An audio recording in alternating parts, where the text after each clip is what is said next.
नमस्कार दोस्तों, मेरे YouTube channel DK knowledge show पे आपका स्वागत है। तो दोस्तों, रूस के राष्ट्रपति व्लादिमीर पुतिन ने यूक्रेन के 2 विद्रोही इलाकों को मान्यता देकर पूरी दुनिया में हलचल मचा दिया है। यही नहीं, रूसी सेना पूर्वी यूक्रेन के डोनेट्स्क और लुहांस्की में घुस चुकी है, वो भी आधुनिक हथियारों के साथ। तो वहीं पुतिन के इस कदम के बाद अब संयुक्त राष्ट्र में आपात बैठक हो रही है। दोस्तों, इससे पहले अमेरिका ने यूक्रेन पर रूसी हमले की चेतावनी दी थी, लेकिन पुतिन ने करीब 1 से 1.5 लाख सैनिक तैनात करने के बाद भी हमला नहीं किया और विद्रोही इलाकों को मान्यता दे दी। विशेषज्ञों के मुताबिक पुतिन के इस दांव से अब नाटो सहित अमेरिका बुरी तरह फंस गए हैं। आइए समझते हैं पूरा मामला क्या है। एशिया टाइम्स की रिपोर्ट के मुताबिक यूक्रेन का डोनेट्स्क और लुहांस्की इलाका 2014 से ही रूस समर्थक अलगाववादियों के कब्जे में है, इसलिए रूस के मान्यता देने से जमीनी स्तर पर कोई बदलाव नहीं आया है। रूस का यूक्रेन के 2 इलाकों को मान्यता देना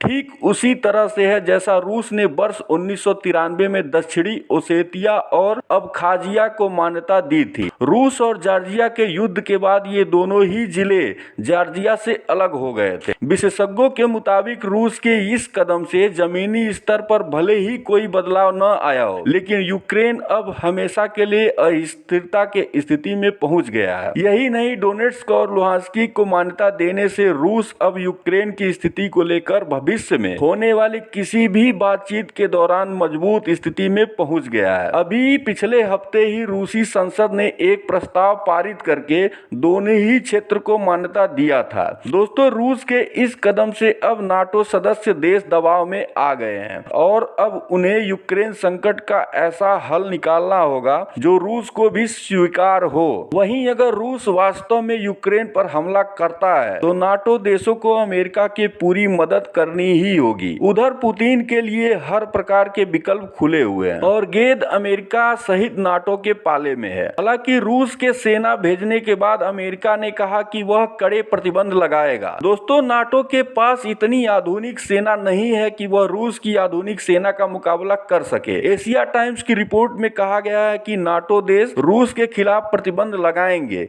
लेकिन उनके पास रूस के तेल और गैस का कोई विकल्प नहीं है। वहीं रूस के पास 630 अरब डॉलर का विदेशी मुद्रा भंडार है और वह अमेरिका के प्रतिबंधों पर सामना करने की स्थिति में है और सबसे बड़ा चीन रूस के पाले में है। तो वहीं अब रूस के इस कदम से उसके ऊपर अनेक प्रकार के प्रतिबंध लगने शुरू हो गए हैं। ब्रिटेन ने रूस के प्रमुख बैंकों पर प्रतिबंध लगा दिया है, तो जर्मनी ने नॉर्ड स्ट्रीम 2 योजना जो रूस ने शुरू की है, जिसके माध्यम से रूस यूरोप के देशों को पाइप द्वारा गैस सप्लाई करेगा, इस पर अब जर्मनी ने तत्काल प्रभाव से रोक लगा दिया है। दोस्तों, इस पूरे विवाद का असर पूरे विश्व की अर्थव्यवस्था पर पड़ना तय है। इस समय दुनिया भर के स्टॉक मार्केट गिरावट के साथ बंद हो रहे हैं और इसका सबसे बड़ा कारण है कच्चे तेल की कीमतों का बढ़ना, क्योंकि रूस पर प्रतिबंधों के कारण दुनिया भर के निवेशक सहमे हुए हैं। लेकिन अभी इस पूरे विवाद का कोई हल निकलता नहीं दिख रहा है